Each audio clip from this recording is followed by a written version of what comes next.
The hidden treasure of the little ones. In the middle of a wide, endless forest stood a small wooden house. The house was warm and welcoming, painted by sunlight and surrounded by green trees that seemed to whisper in the wind. This was the home of the little ones, tiny folk with kind hearts, who lived together under one roof. Every morning, they greeted one another with cheerful voices. "Good morning, brother." "Good morning, sister." They laughed, cleaned their home, cooked their meals, and shared their food at one big wooden table. Their days were filled with joy, and their nights were filled with endless stories. To them, happiness was not in riches, but in being together. But one morning, something unusual happened. While sweeping the back of the house, the youngest of them, named Luma, stumbled upon a half-buried wooden chest. Its edges glowed faintly, and as she brushed the soil away, a beam of golden light escaped from the cracks. "Come quickly," she cried. "I've found something strange." The little ones gathered, their eyes wide. Inside the chest was an old map, drawn in gold ink, with a single mark of sparkling jewels at its center. This is the lost treasure of our people," whispered Elder Brahm, his beard trembling. "It was said to have vanished hundreds of years ago." The little ones gasped in wonder.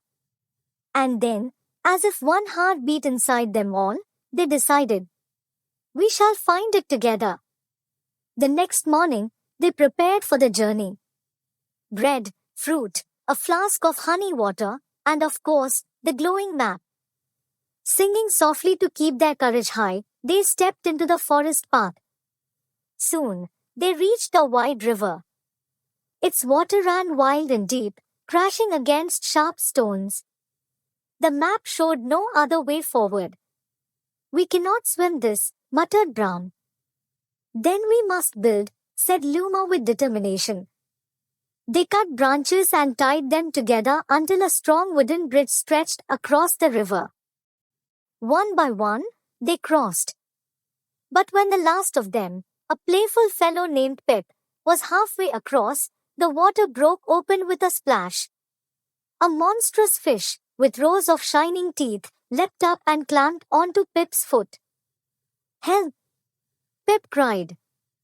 Without a second thought, the little ones rushed to him. They pulled and tugged until Pip was safe. The fish fell back into the river, thrashing. Pip, limping but smiling, said with a laugh, "Maybe even that fish wanted the treasure."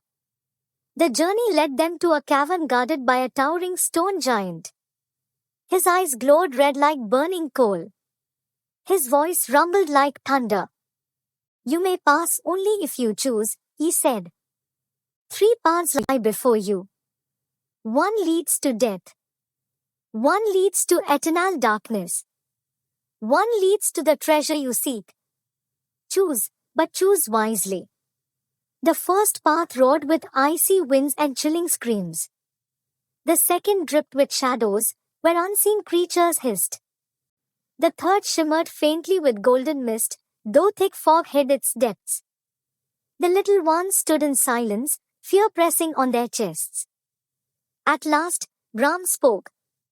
"The first path belongs to frost demons. Certain death."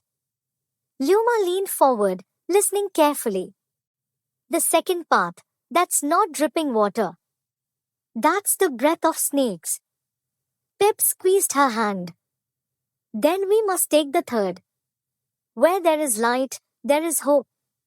Together, hand in hand, they stepped into the fog. The mist curled around them like whispers of forgotten magic, but they held one another tightly and moved forward. At last, the mist broke apart, and there it was. A cavern glittering with diamonds, rubies, and emeralds, mountains of treasure shining brighter than the sun. But before they could cheer, a figure stepped from the shadows. It was an old, bent little one, his eyes heavy with sorrow. "Grandfather Tare." Ram gasped. "Yes," the old one said softly. "I was the one who hid this treasure long ago. I wanted it for us, the small folk. I was angry that the villagers always saw us as weak, as less than them. But I was wrong. My greed brought me no happiness, only loneliness. He looked down at the jewels and whispered, "Forgive me." The little ones surrounded him. "We forgive you, grandfather," Luma said, her voice gentle. "But this treasure must not belong to one. It must belong to all." And so, they returned home with the jewels. The villagers welcomed them with drums, laughter, and open arms. But when the treasure was shared, the little ones spoke with one voice. Gold and gems fade. The true treasure is trust, unity, and the joy of being together. That night, under the starlit sky, their little wooden house glowed with laughter brighter than any jewel. If you enjoyed this story, then like the video and subscribe my channel, and do not forget to hit the bell icon.